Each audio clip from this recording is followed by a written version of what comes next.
do it. You want to get the first one? Want me to get? Okay, yeah. All right. And then Got 3 here. See which one do I want? Do the first one.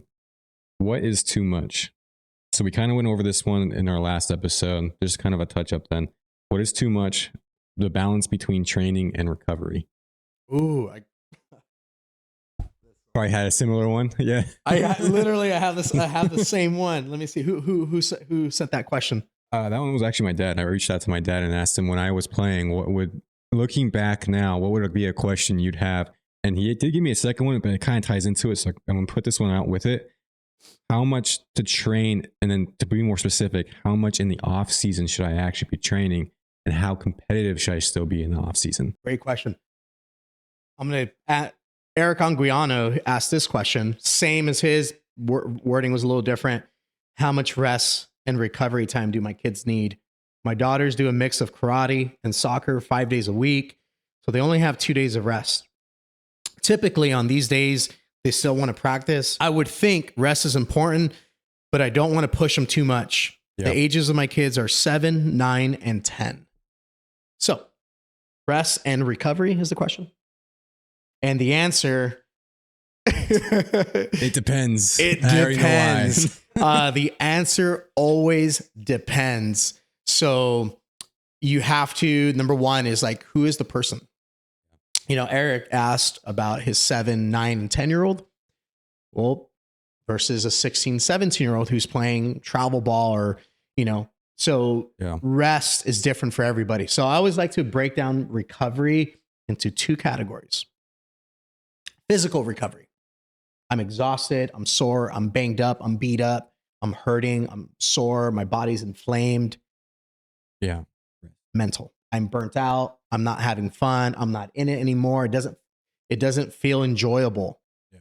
So the first question I would ask, especially if a child is like pre-puberty, is just ask them, hey, how do you feel? Do you want to practice? Eric mentioned that his kids want to practice. If they want to practice, let them practice. But maybe ask them, how do they want to practice? What do they want to practice? You know, we did a game on the Youth Summer Olympics. We did a flag football game. And we asked the kids, do you guys want to be coached or do you guys want to free play? Do you guys want to coach yourselves? And they said, we want to coach ourselves. I said, cool.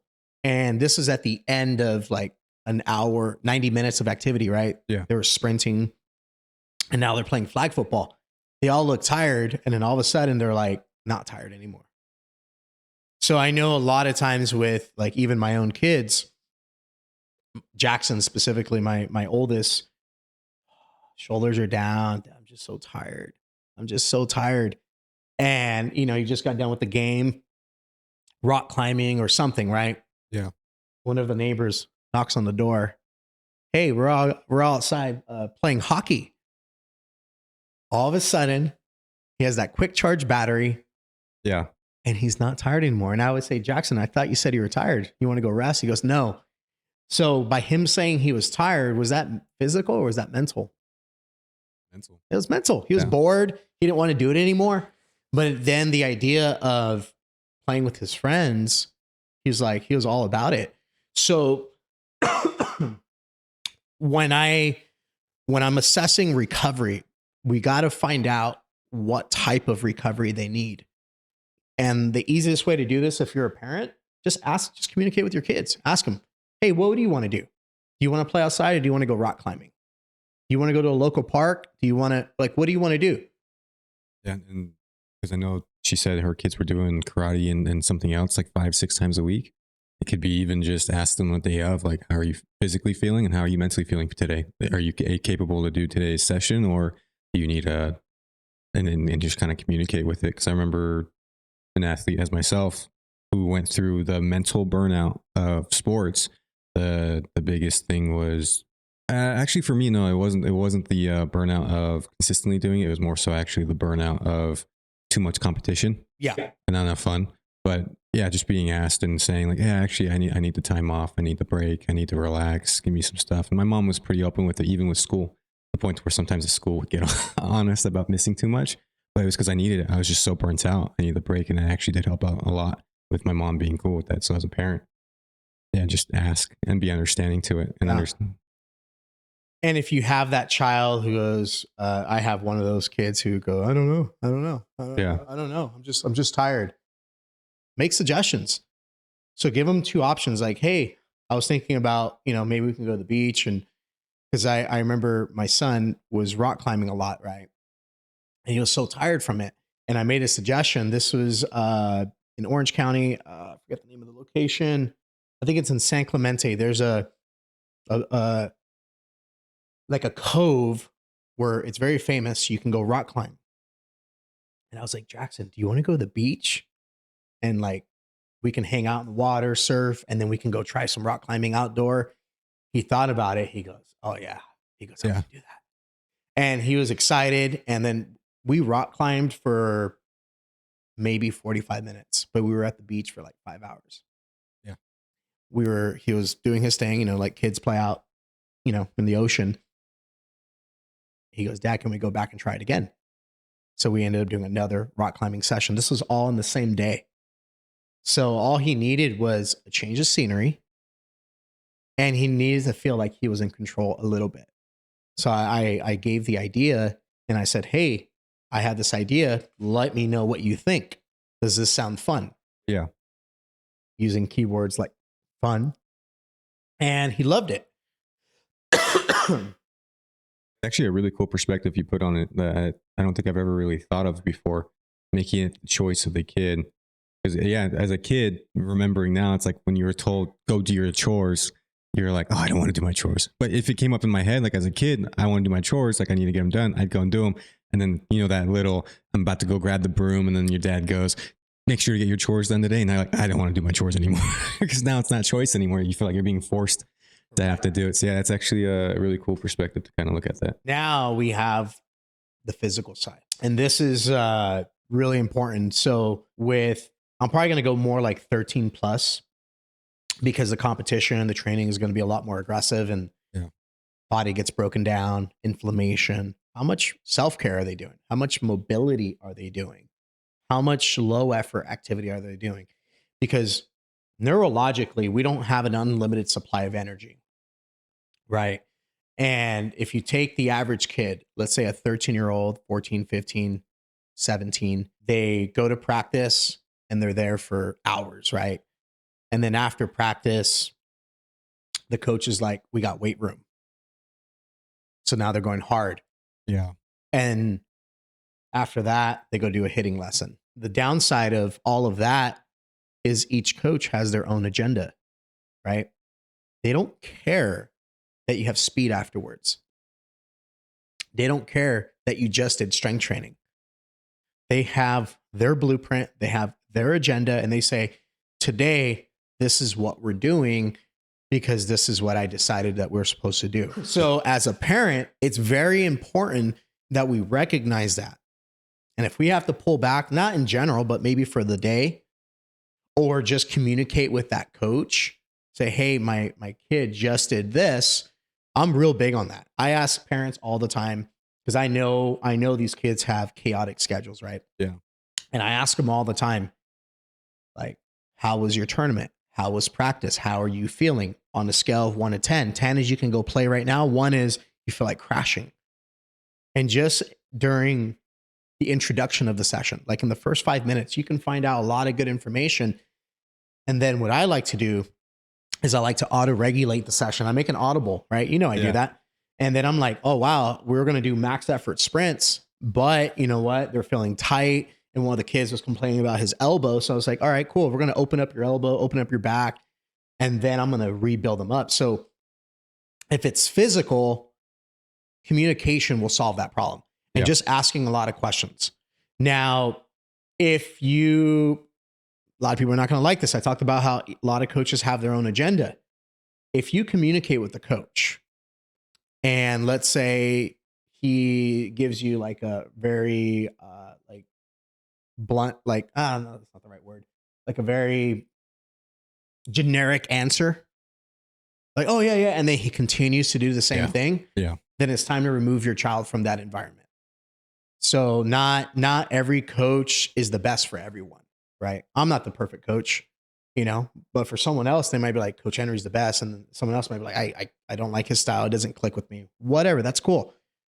You have to, as a parent, put your kid in a situation where they're going to succeed, where the coaches are flexible. So like for me, I know I was talking to a football coach, a parent, and he goes, hey, I want, you know, can your kid play on my football team this next year, Pop Warner?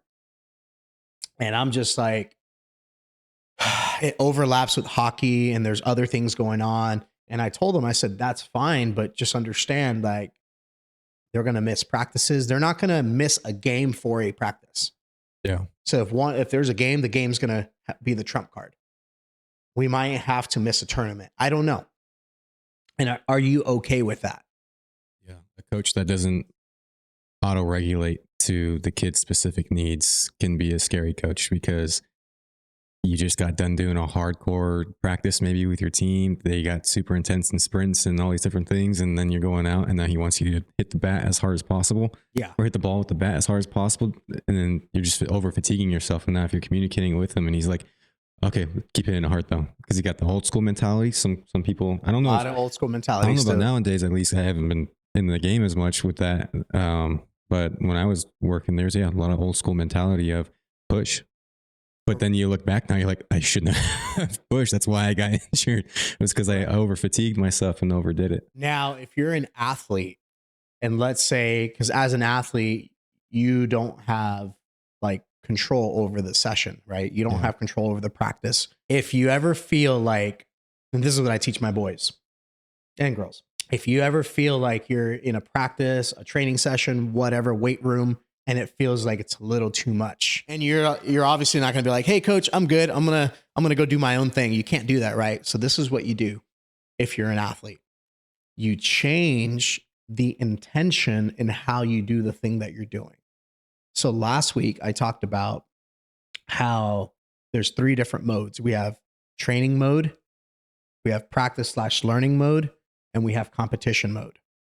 So training mode is you're trying to acquire more stuff, right? You're trying to get more strength, more speed, more skill, more something. Yeah. Practice is you're learning how to use your stuff, right? So technique. So if you have a coach, this is a very specific example. There was a baseball coach. I won't say who it is, but he was doing speed training, i.e. a lot of suicides, conditioning. He was doing conditioning, but he was calling it speed work. Yeah. And it was actually conditioning. And I said, hey, coach, what do I do? I felt like garbage, like doing that. I said, next time you do the conditioning with your team, instead of treating it like training, practice sprinting, work on your technique. Nobody's going to know you're doing it. And more than likely, you'll be at the front of the line, but you're not trying to win by like through effort. So you can do the exact same thing and change your mindset. So from the outside looking in, you're doing the same thing as everybody else, but you're not. Because internally, you're like, I'm focusing on breath cadence. I'm focusing on being fluid. I'm focusing on having soft feet, soft hands. I'm learning how to, let's say it's a bullpen. I'm learning how to throw with my torso, with my trunk instead of my arm. You do the same thing that everybody else is doing, and you change the intention behind how you do that. And now all of a sudden it's practice and there's minimal inflammation. Yeah. Right. And then the last part of that is you have to do actual self-care. You could only modify your technique so much. I'm not a big fan of just like quote unquote rest days. I'm not a big fan of meaning do nothing. Yeah, Mobility work. Yeah. Do some mobility work. Get the blood flow going and all. Do some flexibility work. Take a yoga class. Do some breath work. You have to add in recovery. And recovery, I would say from 18 and under, awful. Awful from the sense of it's not being done. And if it's being done, there's not enough of it and it's not strategic. So if you take a college athlete or a pro athlete, when I was working, I've worked with professional athletes and I've worked with collegiate athletes. The ratio of training to recovery, it's 1 to 4. So for every 1 hour of hard training that you do, 4 hours of recovery. That could be an hour and a half of mobility. That could be doing some breath work. That could be my nutrition. That could be taking a nap. That could be doing a cold plunge. The ratio at the pro level is between, it's a 1-to-4 ratio. A good example, go look up, he's a monster, Derrick Henry. Yeah. He's 30 years old and it looks like he's peaking. And for a running back, being 30 years old as a running back is equivalent to a normal person being like 90 years old. Yeah. You don't last long. And if you look up his recovery, it's insane. He spends like 6-7 hours a day on recovery work. He's getting treatment. He's stretching. He's meditating. And if you look up, not just Derrick Henry, but if you look up any professional athlete, what you're going to find on the YouTube, right? On social media, PubMed, right? What you're going to find is you're going to find their training, but you'll never find their recovery. And the reason being is I want to see Derrick Henry pushing a prowler and sprinting uphill. That's what I want to see. And then us athletes who are 13 years old, 15 years old, we go, oh my God, our eyes light up and go, that's what I got to do. And then mom and dad go, if my kid's not doing that, then they're not going to be good. So we have to copy those workouts we see. It could be him doing that once in the whole session, but It now could they're be doing once in like the whole 10 session. times on their own just because they think Derrick Henry does it 10 times. Now, the question is, why do they not post their recovery? Because it's freaking boring. Yeah, Do I want to see Derrick Henry doing breath work, watch a YouTube video of him laying on the ground and being stretched for 45 minutes? Do I really want to sit on my phone and do that? Do I want to go watch LeBron James doing a cold plunge? Unless you're a trainer with the intentions of learning that, no. Nobody wants to do that. So for parents, it's very important that that ratio is balanced out. Yeah. So you can't just be making withdrawals all the time, right? So every time you train, every practice you do, every training session, every skills coach session, every conditioning workout you do, that's a withdrawal.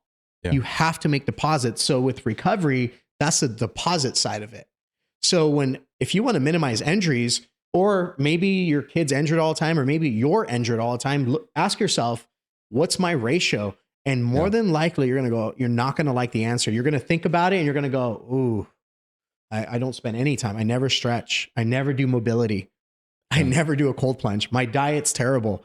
I'm on my cell phone at night with all this dopamine, and now I'm getting shitty sleep quality. Yeah. I don't get REM sleep, right? Yeah. So if you want to enhance recovery, number one, you got to start doing it and be intentional with the physical side of it. And you'll find that when you do the physical side of it, it improves your mental. Yeah. And the physical side of it, and then just the mental side. I know for me, not too long ago, actually pretty recently, in a couple months, I was having issues with my brain getting overstimulated and just kind of crazy, right? Life gets stressful and all. And I found, okay, getting into a bath, a hot, warm bath with a relaxing playlist like piano and violin and stuff, and just sitting there and trying to focus on relaxation and just relaxing and allowing the brain to breathe and doing the breathing exercises inside of the hot bath with that music. Wonders. I can go 2 weeks without doing it, and at that point I start feeling it again. Yeah. Go right back in the bath and then regenerate for a little while and keep doing it. It's a mental reset. Yeah. So like mine, I do this every day. My wife knows I do this. Cold showers, especially now in the winter. She'll hear me like hyperventilating, and she's just like, and I'm doing this at like 4 a.m. Yeah. But I'm trying to control my breath. I'm trying to get rid of carbon dioxide. I'm trying to, boost my immune system. But a lot of it, it's even a mental victory. Like just training mental immediately makes you feel good mentally. There's one thing of doing something physical and feeling good mentally afterwards, but doing mental training, journaling, that's a big thing. I remember when I first started journaling back in 2016, before that I was like, dude, I'm not journaling. Yeah. Like how lame does that sound? Yeah. And I remember I was taught that with my journaling, to write the highlight of my day and then to write the low of my day. And then I take the low of my day and I reframe it, which means I just change my perspective on that. And then I give myself an action step to do for the next day. What did I like about today? What did I not like? And what am I going to do about it tomorrow? Yeah. Then another strategy, if you want a good strategy for doesn't matter what age, is you need to have an AM and a PM routine. Huge. Wake up, do something. Yeah. Go to bed before you go to bed, do something. Correct. Yeah. I would prioritize the PM because the PM sets up the AM. It doesn't have to be complicated. It could be like, okay, take my clothes out for tomorrow. Right? Yeah. Take a shower, journal, go to sleep. At this time, electronics get turned off. In the morning, my AM routine, I'm supposed to be up. Let's say you have to be up at 7 a.m. to be ready for school. Well, I'm going to get up at 6:30 instead of 7 a.m. because now I got 30 minutes to myself. Now I can make myself a really, really good breakfast. I'm not in a hurry. I can take my time. I can look over my homework. Like just having a PM AM routine is huge. That would be part of the mental part. So yeah, I think we answered that question. Yeah, we definitely we did. answered that one and some more.